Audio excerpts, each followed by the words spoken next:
ఇప్పుడే గుంటూరు కారం సినిమా చూసిన సినిమా అయితే బాగుంది. అంటే మహేష్ బాబు ఈ మూవీలో కొత్త మహేష్ బాబుని చూస్తాం. అంటే యాక్టింగ్ పరంగా, డైలాగ్ డెలివరీ పరంగా, డ్యాన్స్ పరంగా కొత్త మహేష్ బాబుని మూవీలో చూస్తాము.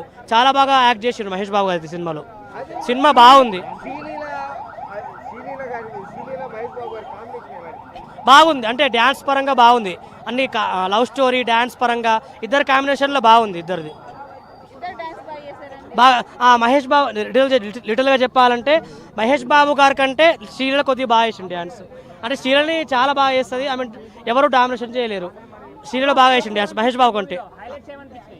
హైలైట్స్ నాకు మహేష్ బాబు గారు డైలాగ్ డెలివరీ బాగా అనిపించింది. అంటే ఆయన మాట్లాడే తీరు కానీ, ఆ డ్యాన్స్ కానీ, లాస్ట్ సాంగ్లో డ్యాన్స్ చేశాడు. సూపర్ చేసిన డ్యాన్స్ అయితే లాస్ట్ కుర్చీ మడతపెట్టి సాంగ్లో ఒక రేంజ్లో డ్యాన్స్ చేశాడు. అంటే ఓల్డ్ మూవీస్లో అంత బాగా డ్యాన్స్ చేయలేదు మహేష్ బాబు గారు. ఈ మూవీలో బాగా డ్యాన్స్ చేసాడు అంత రేంజ్. అంటే చూడలేదు, చాలా బాగుంది. త్రివిక్రమ్ గారు చెప్పవసరం లేదు, బాగానే స్టోరీ డైరెక్షన్ చేస్తారు. రొటీన్ కానీ త్రివిక్రమే కాదు, అజ్ఞాతవాసి కాదు. మదర్ సెంటిమెంట్ బాగా చూపెట్టిండ్రు. చెప్పవసరం లేదు. త్రివిక్రమ్ అంటేనే మదర్ సెంటిమెంట్. ఏదో సెంటిమెంట్ తీసుకొని బాగా చూపిస్తారు. స్టోరీ డైరెక్షన్ అట్లా బాగా చూపిస్తారు. అట్లా చూపెట్టిండు ఆయన. చెప్పే విధానంలో మంచి చూపెట్టిండ్రు ఆయన.